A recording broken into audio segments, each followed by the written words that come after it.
You've seen what AI can do, right? It can write poetry, it can code, it can answer pretty much any question you throw at it. But here's the catch. For all that amazing brain power, these models are fundamentally trapped.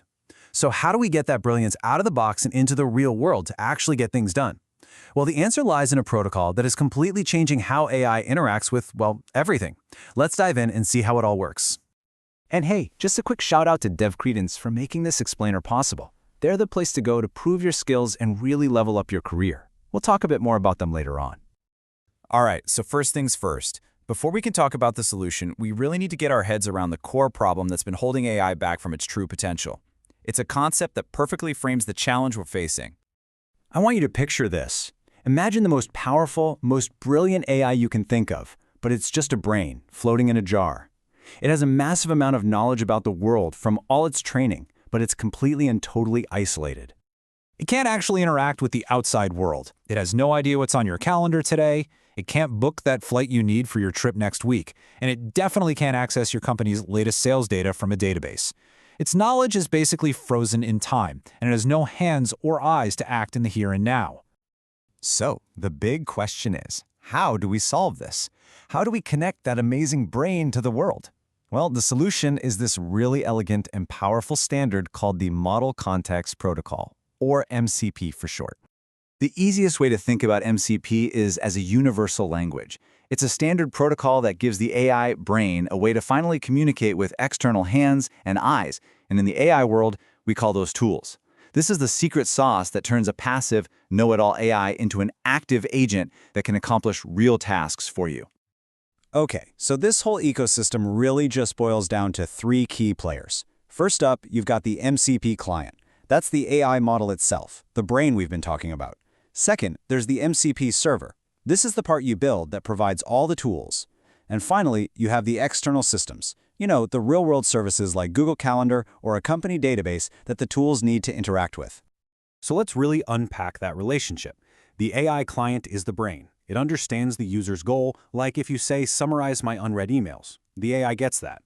Then it makes a request to the MCP server, which is the tool provider that hosts the actual code to connect to Gmail and get that summary done. And this right here, this leads to the most powerful concept in this whole thing, decoupling.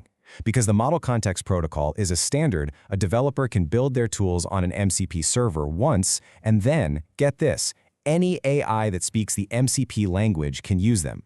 No more custom one-off integrations for every single new AI model. I mean, this is a total game changer for building scalable AI systems. Okay, so that makes sense, right? We have the components. But how does the AI actually know what tools it can use and how to call them? Let's get into the nitty-gritty of how this actually works. It all kicks off with a really simple question. When an AI agent connects to an MCP server, its very first step is called discovery. It sends a standard request that basically just says, hey server, what can you do? What tools have you got? The server then just responds with a neat list of all its available tools and a description of each one. Now listen up, because this is maybe the most critical piece of the whole puzzle. For each tool, there's a schema, and the most important field in that schema, by far, is the description. This isn't for us humans to read. It's a natural language explanation that the AI reads to decide if this specific tool is the right one for the job. A clear, well-written description is absolutely everything. So once the AI knows what tools are available, using one follows this very logical six-step flow. It all starts with you, the user, making a request. Then the AI decides which of its tools is the best fit. Once it has a choice, it calls that tool by sending a request to the server. The server then executes the tool's function. After it's done, the server responds with the result. And finally, the AI uses that result to give a helpful answer and informs you. It's a complete, logical loop. And you can see that entire loop laid out right here. The information flows from the user to the AI's brain, over to the server to do the work, and then all the way back again to the user. It's a clean, predictable, and really powerful communication pattern. But you know, what happens when things go wrong? A robust system needs to handle errors gracefully. A success response is simple. It just contains the result. But a good error response is much smarter. It's structured. It tells the AI why it failed, whether it's safe to try again, and can even give a suggested action, like telling the AI to ask the user for clarification. This allows the AI to recover intelligently instead of just giving up. All right, let's make this concrete. Theory is great, But seeing how all these components fit together in a real-world scenario is where it really clicks. Okay, let's imagine an AI-powered airline agent. A user asks, what's the status of flight UA456? The AI needs to use a Get Flight Status tool to find the answer. In this system, which component is the MCP server? Just think about the roles we just discussed. The answer, it's the airline's internal server. So to break it down, the AI model is the client, the brain that understands the request. The airline server is the MCP server, the hands that provides the tool. And the data source, like the FAA's public API, that's the external system. So to sum it all up, the power of the Model Context Protocol really comes down to three things. First, it transforms a passive AI into an active agent that can actually do stuff. Second, you get that magic of decoupling, which means any AI can use any tool.